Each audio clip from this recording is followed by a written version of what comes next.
அன்புக்குரியவர்களே, ஆண்டவர் நமக்கு தருகிற இந்த காலை தியானத்திற்காக நான் அவருக்கு நன்றி செலுத்துகிறேன். காலைதோறும் அவருடைய கிருபைகள் புதிதாக இருக்கிறபடியினாலே ஒவ்வொரு நாளும் அவர் நமக்கு ஆலோசனைகளை தருகிறவராய், நம்மை ஆசீர்வதிக்கிறவராய் அவர் வந்திருக்கிறார். 1 கொரிந்தியர் 15ஆம் அதிகாரத்திலே 33வது வசனத்திலே அவர் நமக்கு ஒரு நல்ல ஆலோசனைகளை தருகிறார். அந்த 33வது வசனத்தை உங்களுக்காக நான் வாசிக்கிறேன். மோசம் போகாதிருங்கள், ஆகாத சம்பாஷணைகள் நல் ஒழுக்கங்களை கெடுக்கும் என்று எழுதியிருக்கிறார்.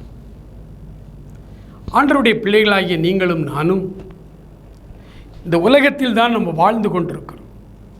நம்மை சுற்றிலும் ஏராளமான மனிதர்கள், நல்லவர்களும் உண்டு, மற்றவர்களும் நம் நடுவிலே உண்டு. நம்மோடு இருக்கிறவர்களே நமக்கு வினை செய்கிறவர்களும் இருப்பார்கள். இந்த மனிதர்களுக்கு நடுவிலே நாம் வாழ்கிற நாம் ஆண்டவருடைய பிள்ளைகளாய் நம்முடைய ஒழுக்கத்தை காத்துக்கொள்ள வேண்டுமானால் ஆகாத சம்பாஷணைகளை விட்டு விலக வேண்டும். பல வருடங்களுக்கு முன்பு கேம்பஸ் குருசைட் ஃபார் கிரைஸ்ட் என்கிற உலகளாவிய ஒரு நிறுவனம், அந்த நிறுவனத்தின் தமிழ்நாட்டுக்கு பொறுப்பான ஒரு சகோதரரை பார்க்க, பேச, பழக, நாங்கள் இணைந்து ஊழியம் செய்ய சில காலம் ஆண்டவர்கள் கிருபை கொடுத்தார். அப்படி நாங்கள் இணைந்து ஊழியம் செய்து கொண்டிருந்த பொழுது நானும் அவரும் ஒரு நாள் அலுவலகத்திலே அமர்ந்திருக்கிறோம். ஊழியங்களை குறித்து நாங்கள் பேசி கொண்டிருந்த பொழுது மற்றும் ஒரு ஊழிய சம்பந்தப்பட்ட சகோதரன் வந்தார். அவரும் வந்து எங்களோடு அமர்ந்து பேச ஆரம்பித்தார். அந்த சகோதரனோடு பேச ஆரம்பிக்கும் பொழுது எங்கள் நடுவில் இல்லாத ஒரு ஊழியரை குறித்து அவர் தவறாய் பேச ஆரம்பித்த பொழுது கேம்பஸ் குருசைட் ஃபார் கிரைஸ்டில் இருக்கிற அந்த அண்ணன் உடனடியாக சொன்னார், பிரதர் ப்ளீஸ் நிறுத்துங்கள், நம் நடுவில் இல்லாதவர்களை குறித்து இங்கே பேச வேண்டாம். நல்ல காரியமானால் கூட பேசலாம். அவருடைய தவறான காரியங்கள், ஒருவேளை அது தவறு உண்மையாக கூட இருக்கலாம், வேண்டாம். ஆகாத சம்பாஷணைகள் நம்முடைய பர்சனல் ஒழுக்கத்தை கெடுத்துரும் பிரதர் என்று சொன்னார். எத்தனை உண்மை பாருங்கள். இன்றைக்கு ஆண்டவருக்காக ஒழுக்கமாய் வாழ்ந்து கொண்டிருக்கிற பல தேவ மனிதர்கள் கூட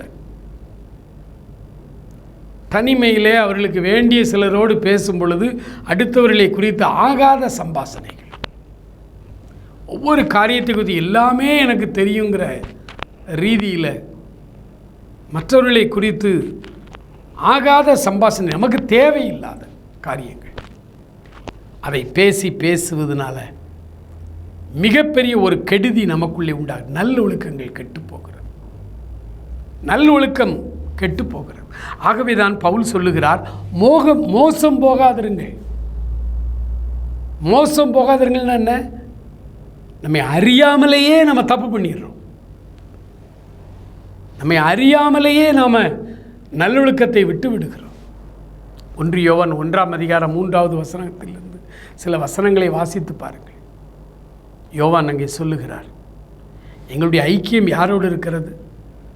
பிதாவோடும் அவருடைய குமாரனாகிய இயேசு கிறிஸ்துவோடும் எங்கள் ஐக்கியம் இருக்கிறது. ஐக்கியம் ரொம்ப முக்கியம். ஆகாத சம்பாஷணைகளை முற்றிலுமாய் விட்டுவிடும்.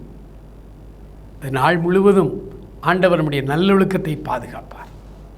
மகா இரக்கமுள்ள எங்கள் ஆண்டவரே, இந்த காலை வேளையிலே நாங்கள் இன்றைக்கு கற்றுக்கொண்ட இந்த வார்த்தையின்படி ஆகாத சம்பாஷணைகள், நாங்கள் பணி செய்கிற இடத்தில் இருந்தாலும், நாங்கள் வேலை செய்கிற இடம், போகிற இடம், வருகிற இடம், தொழில் பண்ணுகிற இடம், வீடுகளிலே இருக்கும் பொழுதும் ஆகாத சம்பாஷணைகள், எங்கள் நடுவில் இல்லாதவர்களை குறித்து பேசுகிற அந்த காரியங்கள் எல்லாவற்றையும் நாங்கள் விட்டு அப்புறப்படுத்துகிறோம்.